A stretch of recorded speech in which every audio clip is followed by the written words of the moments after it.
Hello and welcome to Walker Tea Review. I'm Jason Walker. We've got a black tea that we're going to be looking at. It's a Sri Lankan or a Ceylon tea. So let's jump right in. Take a look at this tea.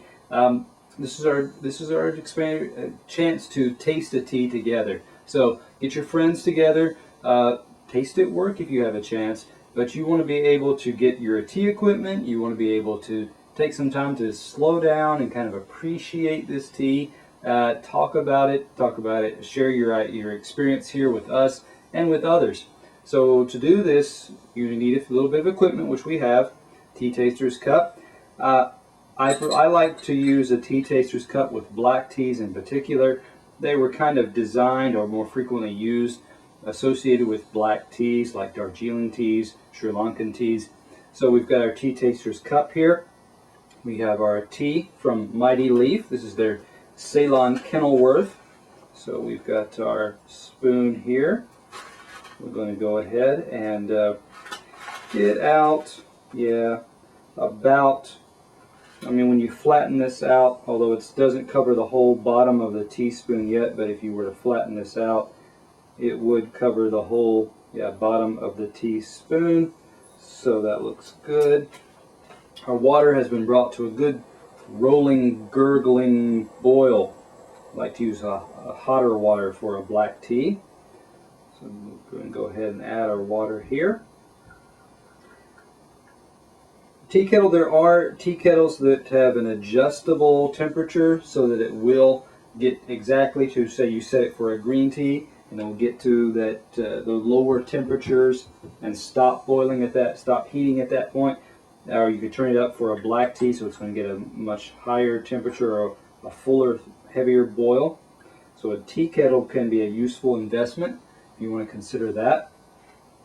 Now we've got, as we said, let's give an introduction to this tea and talk a little bit about what a tea tasting is. We're going to be, as we tea taste together here, tasters out there who are familiar, you know what we're going through, but if you're new, you want to be able to talk about and experience things, three areas of tea: the dry leaf, the wet leaf, and the liquor.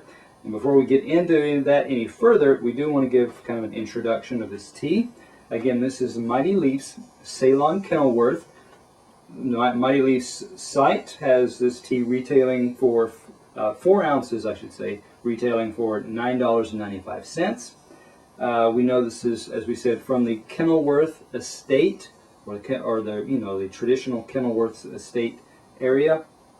Sometimes that estate has been sold with sections off to other growers, so you can have multiple growers saying that we are part of the Kenilworth estate. Okay, so let's talk about the dry leaf of this.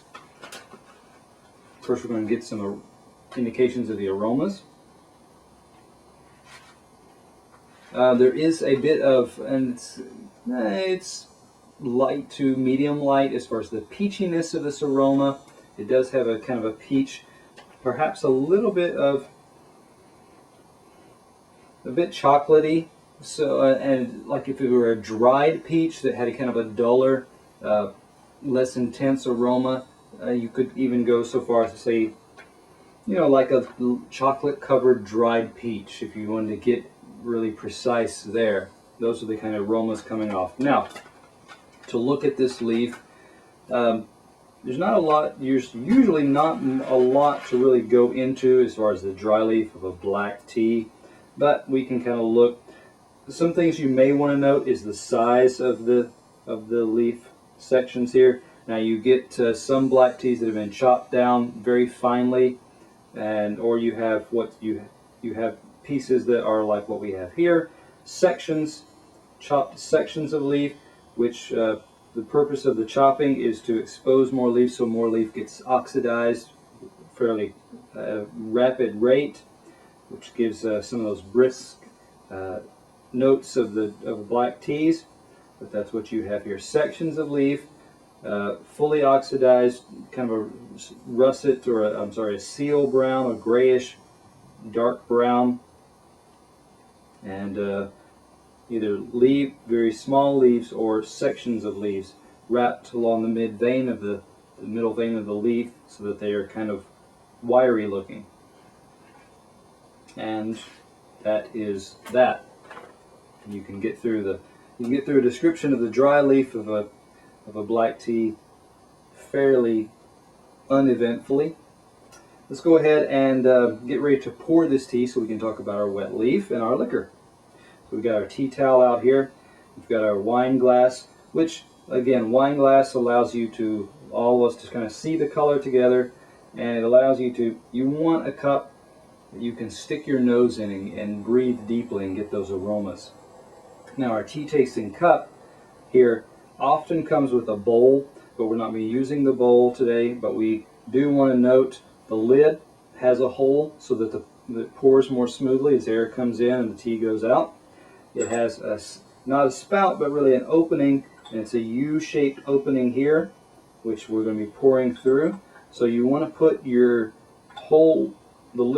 position the hole in your lid between the knob or the top of your lid and your handle so that you can pour out smoothly.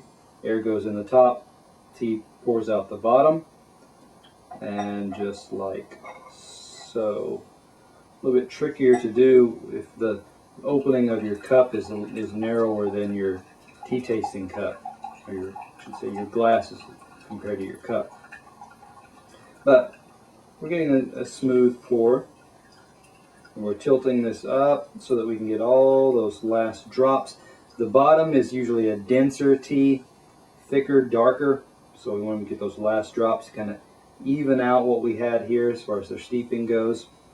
And that takes care of that. Now the other useful practice, well, we'll be talking about in just a minute. The tea taster's cup is a convenient way to display your leaves. But before we really get into displaying, we do want to give a sniff. You are getting those brisk notes that are associated with black teas. You're getting a peachy aspect. Less of the chocolate, a little bit of a richer, red, deep fruit like a mango, like something with a big stone or big pit in it. Mango, peach, those kind of notes are coming off, so it's got a bit of fruitiness there. Now, for the actual looking at the leaves, you want to have your tea towel out. You want to handle delicately because your cup is still hot. So you want to turn it over, give it a shake or two. You may want to tilt it over away from your fingers so that when you open, your leaves have settled and rested here on the top of your lid, which allows you to look at them, to display them. You got several people around looking together, tasting together. This allows everybody to kind of display and look at that together. You're getting rich red colors, deep rust red type colors. You're getting leaf portions here, just like we said, but they've opened up. Again, these weren't, they're smaller pieces. They unwrap and unfurl so that you get flat pieces as well. These do have a little bit of kind of an olive drab color to them, so they haven't fully lost all of that green color when they're opened, that is. So that takes a look at our wet leaf. We're going to set that aside, and we're going to get right into the liquor. And this is, of course, this is where many of us have started off in the past with our tastings and appreciating. Perhaps where the dry leaf and the wet leaf is a bit newer to us, but you can get a lot of clues about how this tea is going to be just from the wet leaf and the dry leaf before you even taste. Plus, the wet leaf, I should mention, there's a lot of aroma in there, so it's always a pleasant thing to get some deep smells of that wet leaf before you really jump into your cup. When you look at this, it is the fairly standard, typical, deep coppery, red amber colors to this. So nothing out of the ordinary, nothing spectacular. Brisk already smells that you associate with a brisk red tea. It's got that brisk kind of note of aroma to it.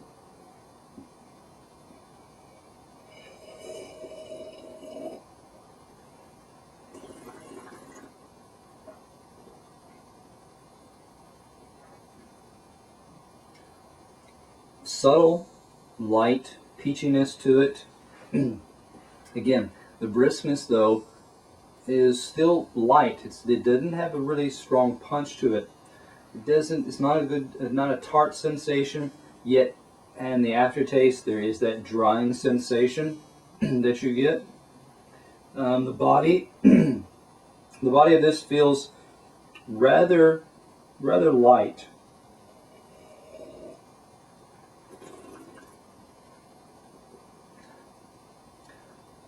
So it's not something that you think, this has got a heaviness to it, a heft to it.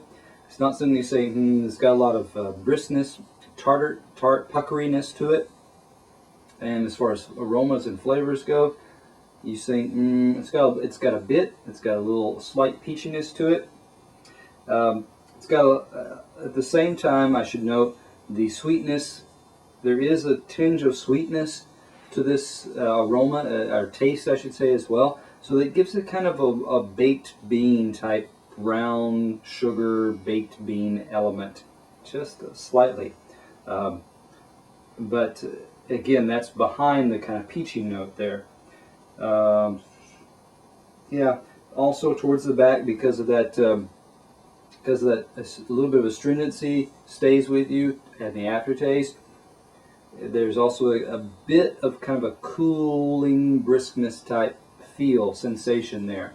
So when you look at this tea overall, standard look and taste of the look and feel, taste, smell of the dry leaf, the wet leaf brought the usual type of aromas coming off.